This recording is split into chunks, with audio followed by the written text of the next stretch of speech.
Hi guys, my name is Victor Partika, and today I'll be talking about R. R is a programming language in the software environment for statistical analysis, graphics representation, and reporting. It was developed by Rasi Haka, Robert Gentleman, University of Auckland, New Zealand. It's mostly used by statisticians and data miners. It's a multi-paradigm language that supports object-oriented programming, functional programming, procedural programming. It's a dynamic language and allows procedures written in C, C++, Python, or Fortran. It also has hundreds of packages that allow specialized tools for specific types of programming. And these packages are developed by the R community for the R community. So everything in R is an object. Vectors, lists, matrices, arrays, factors, which are data objects used to categorize data and store it as levels. Data frames, which are matrices that behave like tables. And so each of these is an object, and they also hold objects. The simplest of these objects would be a vector length 1, and it just has you can think of it as a variable. It just has integer or a float or a string. And I'll mostly be talking about vectors, lists, and data frames. So in R, you have the arrow as an assignment operator, and you can assign it 1 to the variable 1. You can assign 2 opposite to variable 2. The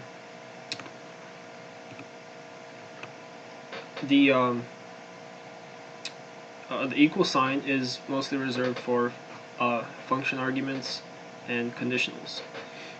So these are both vectors of length 1, and you can concatenate 2 vectors, which we do here using the C function.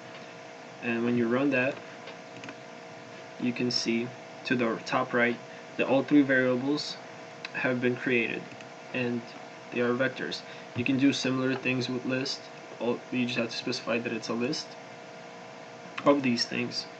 And when you run, you can see it show up in the global environment, and you can inspect it.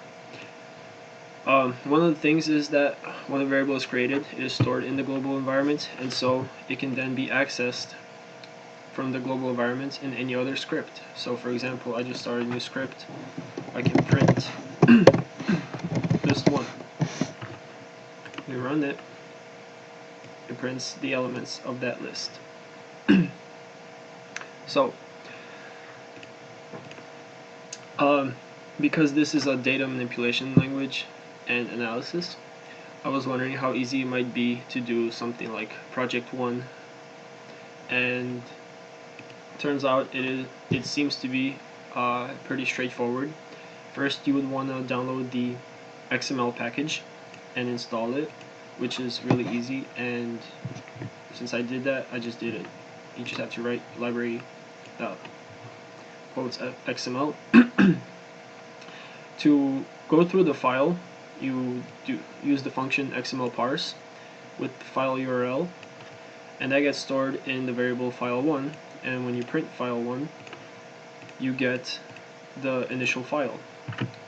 So as you can see, it's really messy, if you can remember it. So the way it views this file as a type of tree. Every question in that file that was asked is a root node, and every clicker answer to that question would be a child node. So we get the nodes by using XML root here, and we can get the size, which is the number of nodes, or in our case, number of questions asked, by using XML size on the node, and we can print how many nodes there are, which is 4. So there were 4 questions asked. You can also print one of the nodes.